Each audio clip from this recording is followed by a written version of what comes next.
Welcome to part 4 of my project of swatching all of my Ranger Distress products in one place. If you have missed the previous videos, please check out the playlist linked below this video. There you can find everything that you need to know how to come to this, what you can see here. I'm storing these little, kind of booklets here in this wooden box. This box comes from Holtz and it's really cool because it has these little dividers where you can put things in it. I mean, of course, not only this kind of stuff, but also journaling cards or whatever you have, tags or, And I have decided that I want to have all of my products that I have from Ranger, from the Distress line, in this little box. And today we are going to swatch the Distress paints. But before I do that, I have to tell you something that I have decided in the meantime, and that is also something that I've talked about in my last video. I have told you that I only have a few normal Distress ink pads. To be clear, that's Iced Spruce, Uncharted Mariner, and Vintage Photo. The reason for that is when I discovered Ranger products, I started with the oxide inks. So I mainly have the oxide ink pads, and that's also the product that I started my collection with. So, and that's also my favorite product in the whole world. I mean, that's the reason why I have so many of the Distress oxide ink pads. And the oxide ink pads also gave me my orientation for the order of my swatches here, and my orientation for my whole process making these swatches. And while I've swatched the other mediums that you have seen in the previous videos, I came to the thought that I have a problem because I need a place in my swatch booklets to swatch my few Distress ink pads. And I thought, how can I do that? And where's the best place for that? And in the last video, I have told you that I want to use, let me check, I want to choose a swatch where much is going on. So let's take this one. I have told you that I want to take the booklet and I want to use this space here on the back side for the paint and the embossing powders and glazes. But then in the meantime, while I was editing the video and I had some coffee and some food and some sleep, I thought that it's not a good idea to put that here, because it's better to have the ink swatch here. And that's exactly what I have done for the few colors that I have. So I will demonstrate that here with Uncharted Mariner. It's better to have the ink swatch here on the bottom, because then I can compare the ink with the refiller ink and the refiller oxide ink. I have everything here on the back side. That's way better than having the paint and the embossing glazes and powders here. But now, of course, this space is filled up on some of the swatches. And I need another place for the paints. I will tell you about that in a second. But first, I would like to tell you how I made this out of camera. That's just easy. I have just taken a piece of paper or a little bit thicker paper like cardstock or something like that. I've punched out a hole and then I've applied the ink here with a sponge. Then I've spritzed some water and I've lifted that up in the bottom area here and left it there as it was with the water, and then I have let everything air dry. I've tried to blend the color here to the right side a little bit. That turned out more or less successfully. As you can see here with Vintage Photo, it's a little bit better so that I can get the lighter impression as well here. And for Iced Spruce, I did it exactly the same here on my swatch. And now, of course, you could think, okay, when she has this here, where do we put the swatches for the paints and for the embossing powders and glazes? And for that, I have thought about something that is to me really important, and perhaps you also want to consider that for your own swatches, for your own products. Of course, that doesn't have to be Ranger products. You can make those swatches for any kind of brand that you have and that you like, but perhaps you want to consider something. So I want to tell you the story how I came to the distress paints, because that was actually, to be honest, coincidence. I have installed an online flea market app on my phone, and I'm checking daily if there are new products that I can buy secondhand from Ranger, Tim Holtz, Stampers Anonymous, Zizix, and so on. So I'm buying many things secondhand. And while I was checking that for some stencils and that stuff, you know, I came across a woman who has offered all of these paints, or nearly all of them. This I've bought somewhere else. Uncharted Mariner is not from this woman, but that doesn't matter. She has offered all of the paints in a bundle, and I was like, oh my goodness, that is such a great price. And I thought, okay, let's try them out. So I bought all of them at once without knowing if I like them. And I think that's a normal thing in a crafter's life, that you sometimes buy something where you are not sure if you want to use that special medium in the future as well. So I had not enough time testing these before I made this. That means I'm not totally sure if I want to use these for the rest of my life. And perhaps you have such a product as well. And that's the reason why I don't want to put the paint swatch to my booklet directly to one of the pages, and especially not here. The space is filled up for the ink, yeah? But I thought about something different, because we have no more pages left here in the booklet where we can put that. I mean, with Uncharted Mariner, it's more clear. Here we have the oxide ink, the oxide spray, the spray stain, oxide ink refiller, ink. It's full, yeah? But it is a booklet because it's made by Louise Heinzel. So that means this is really versatile, and we can add to such a booklet what we want. So I came to the idea to take that and to cut some little tags that are loose. So I have taken the same watercolor paper that I've used for the base of this little booklets, these little booklets here, and I've just punched out some tags with the help of such a punch. You could also use a die cut or cut that with scissors, or how you like to cut your tags. And now I have these. These are not so big. They are really handy, and these I want to use for swatching the paints now. And then I can take that when I have finished the swatch, and I've taken out my little treasure box here. In here there are also these little clips. They also come from Tim Holtz, and I can now then, when this is finished with the paint, take that and, for example, put that here. Ooh, that is strong. Like this.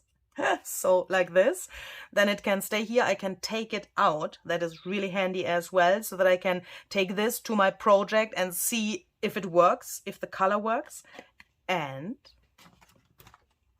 special effect, when this is in here at the right place and I look at it, I can immediately see if I have the paint or not. With this little clip, I can see that immediately, even if they are really close together like this. Then I can see the clips on the top, and I know, okay, the clip is the sign that I have the paint. I think that's genius.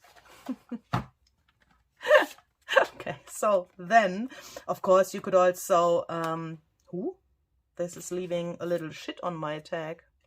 Okay, so I have to find a solution for that. That's not what I want here. What is that? Oh no.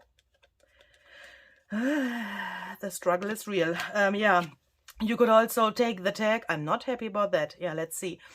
You could also take the tag and take a little, how is that called, bread, and make a hole, for example, here. And then you could just put the bread in here, close it on the back, and then you could turn this around, for example, to have it here.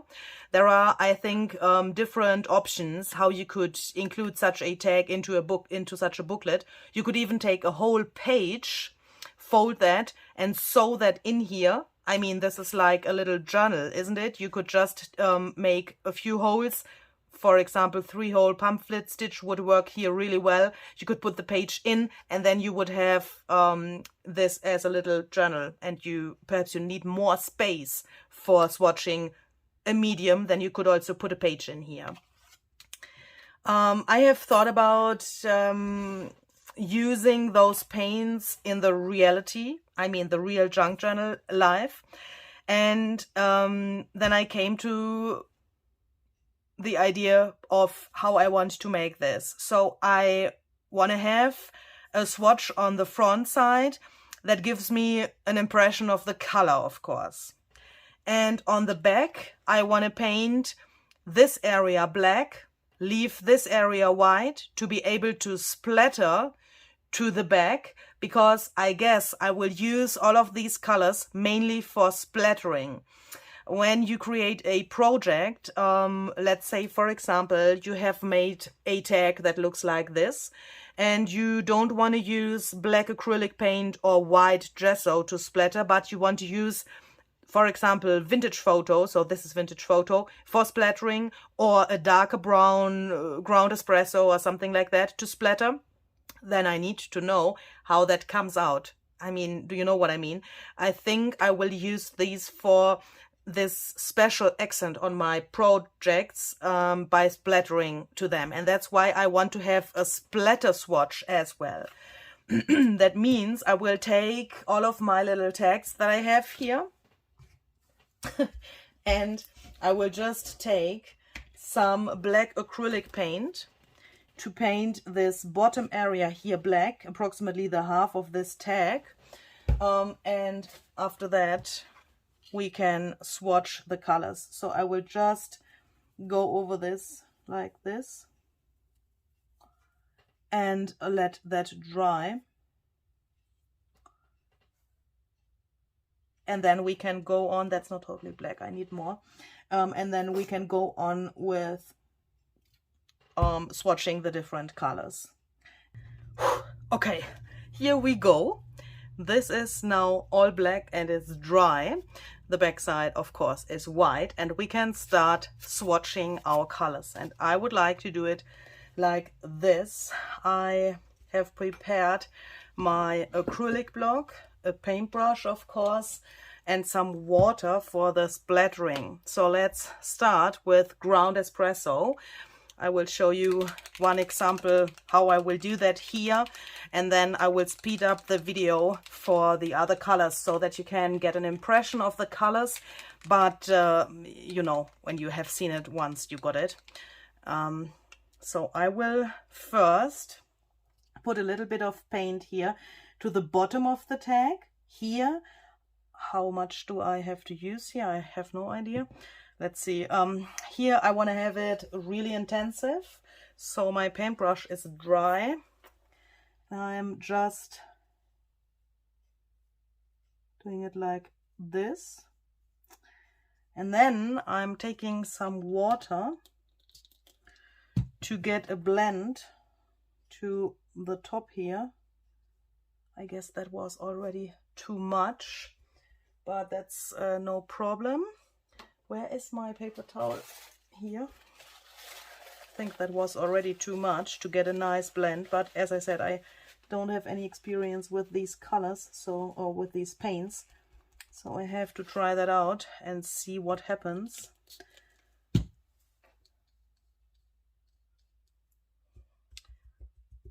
I want to fade the color to the top here. Do I want to have the whole tag painted? I guess. So let's try that.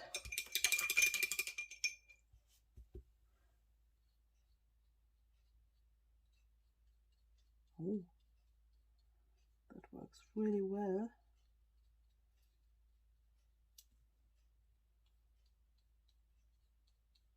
I'm a little bit speechless because this looks really cool, actually. But a blend, I mean, a blend is something else, isn't it? I want to have it a little bit darker here on the bottom so that I can really see how it would come out when I apply it like this. It's not covering the white totally. I'm not so happy with that, to be honest. But this is also, let's say, something where you can really, yeah, you can try that out. I don't know how to say that in English, actually. You can try that out and you can get, let's say, a really good feeling for this before you put that to your project. I mean, that can of course be helpful because, yeah, when it's on your project, then you have perhaps no chance to change it like you want it. And this is a good way to practice that, but I guess I like it like this. I think I love this color. And not only the color, but also the medium. I mean, this is going around with the water really, really well. I'm a little bit surprised. I mean, can you be surprised by a Ranger product? I mean, Ranger is Ranger. But it's really cool to see how that works. So I will dry that with my heat gun. Wow. Wow, wow, wow. That leaves me a little bit speechless because this is just amazing. It's yeah, I mean, it's like acrylic paint. I mean, the bottle says acrylic paint. Yeah, it says fluid acrylic paint for multiple surfaces, but it doesn't look like acrylic paint. Do you know what I mean? That's crazy. Okay, so let's go on with the back side. For the back side, I'm taking another paintbrush because now I want to make my splatters. And I'm taking this paintbrush because that is the one that I'm using for my projects as well when I want to make splatters somewhere. So I'm taking this, putting a tiny little bit of the paint here, and then I'm spritzing some water, and then is that perhaps a little bit too less? Let's see. We are going to spritz here. Oh, that is intensive. I mean, look at that. This looks really like it is really much water, and it's, oh my goodness, that's really intensive. I'm excited how that will look when it's dry, so I'm quickly drying that with my heat gun.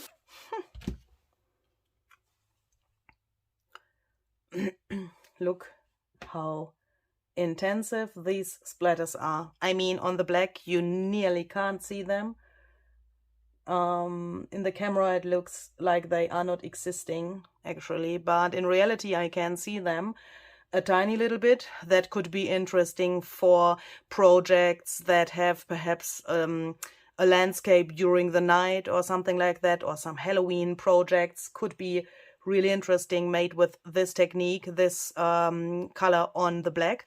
But when I look at this and I imagine that this was normal acrylic paint, yeah, do you know what I mean? For example, this one here from Marabu.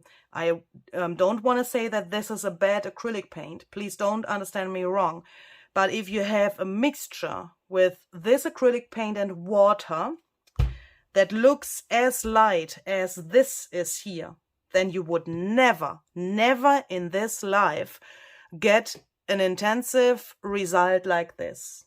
That is absolutely amazing, how tiny the amount of paint in my water paint mixture here is to get this result. For me, that is absolutely surprising and really, really cool. Really cool. Okay, so I guess we can take this, that was ground espresso, and we can take the ground espresso swatch. We can open that up, and do we want to have this like this or the other way around? What is more important? I really don't know. I think I will put it in this direction, and then I will take my tiny little thingy here, and oh, this is so tight. Oy, oy, oy. I will clamp that here so that it can live here now. That is so sweet. I am so in love with this. Oh my goodness. Okay, so I will put that back into my box, and then I will go on with the other colors in exactly the same way like I did it here.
here we go.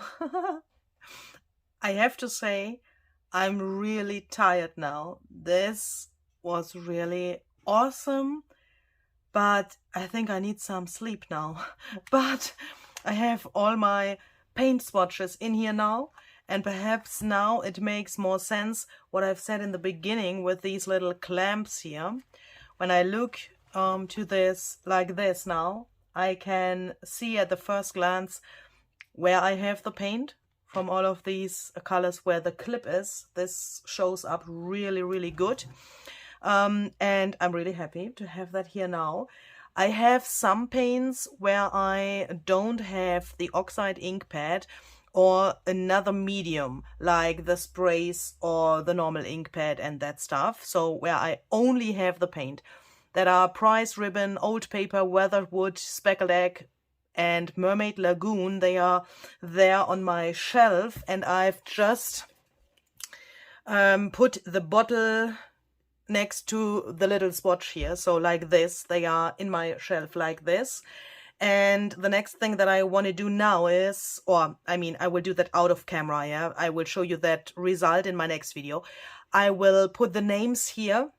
And yeah, I'm doing that so that I can remember which color it is. And then I want to do the following thing. So for example, Old Paper, I think everyone sees that a little bit different. But for my taste, how is that called? Old Paper goes in between of Antique Linen and Bundled Sage. I think that's the perfect place. And that's also the place where I would put my oxide ink pad. If I had Old Paper oxide ink, then it would also go in between of Antique Linen and Bundled Sage in my system there with my ink pads. Hopefully that makes sense. So that means I will put a label, just a tiny little label, to this thing that says Old Paper. And then I will put this tag in between of Antique Linen and Bundled Sage here, like this, so that I then later on can decide if I want to buy the oxide ink pad of Old Paper or spray or whatever, so that I don't need to make a whole booklet now only for this thing, yeah, because I'm not sure until now if I will take this color into my collection. That I will decide later, and that's because I will put the tags in here that have no booklet and where I only have the paint. Hopefully that makes sense. I was really surprised about the metallic colors. I have these three here. And I was really surprised how they reacted when I dried them. Perhaps you know that with acrylic paint, that sometimes when you dry acrylic paint with your heat gun, that it pops a little bit. They make this, I mean, the little splatters, for example, make these little hills and then they pop. And that's sometimes something that we don't want.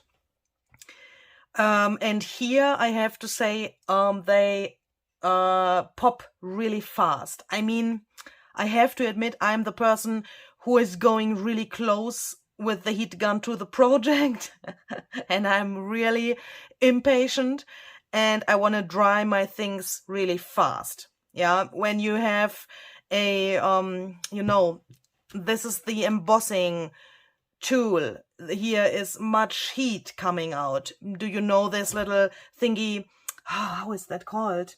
This drying tool that gets not so hot like this thing. I guess with that, what happened here doesn't happen. Do you know what I mean? It's because of the heat, I guess, but I'm not totally sure. I don't have the other heat tool. Otherwise, I would have tried that out for you. I can't try it out because I don't have it. But with the embossing tool, it pops a little bit. But for me, this was just a great adventure, I would say, because this is just a great effect. I mean, I haven't tried to avoid that here because I like it. This is so textured. This is like nearly like embossed. I'm in love. This is just cool. And you can't yeah, you can press it down a little bit, then these little bubbles get pressed down, but you can still feel it. And what you can see here is not the texture of the paper. Yeah, here, this is the texture of the paper, what you can see here. But this here on the bottom are these little, yeah, like embossed thingies from the paint. Of course, it's not embossed, but do you know what I mean? It popped. And with the splatters, it's more extremely, but I really, really like that. This is nearly like made with texture paste, or as I said, really heavily embossed. That feels totally cool. But if you don't want that, then please be careful with the heat with those metallic paints. That's what I could find out. Here, that is this color. It's not so extremely with this popping, but I guess that is because I've used more water here than with the silver one that I have shown you before. Here on the other side, it's also a little bit, but honestly, this is just great. That is, oh, I love it. Yeah, so that is that. And then we have this golden color here. Tarnished brass. I have to learn how to say these names. I'm really a little bit overwhelmed with that. But here you can see the splatters. Also, yummy, yummy texture. And on the other side it looks like this, and we have also this embossed, nearly like embossed effect because of the heat. Yeah. Okay, so that's it. Now there is one thing missing in our project with swatching all of the Ranger Distress products, and that's embossing glaze and embossing powder. I will come up with an idea how to swatch those into these little booklets here. You will see that in one of my next videos, so that means in the next part of this series. And I'm hoping that you have enjoyed this, and I'm hoping that you will make something like this for yourself as well, and that you find it as helpful as I do. And another thing that I would like to give you, yeah, on your way to your craft desk is I have saved these things. Unfortunately, not of all of the things, because some of them, some of the bottles I have opened before I, you know, made the video a few weeks ago when I used those paints for smaller projects. I mean, some of them I have already used. And these things here are just those little pieces that are, when you buy them, here on top of the bottle, that they are totally closed and that nothing can come out. That's just this protection thingy. And I thought, can we perhaps let these dry as they are? And can we then perhaps put them into our little swatch booklets as well? I mean, do you have any idea how we could do that? If yes, please leave a comment. I think I will save these, and I think I have to contact some crafty friends if they have perhaps these things from the other bottles so that I could get a whole collection of these, because they are just, I mean, that is art, isn't it? I have to think about how I can use those. If you have any suggestions, then please leave a comment. And yeah, that's it for now. I wish you very much fun with your own projects, and hopefully we will see you the next time. Stay creative. See you.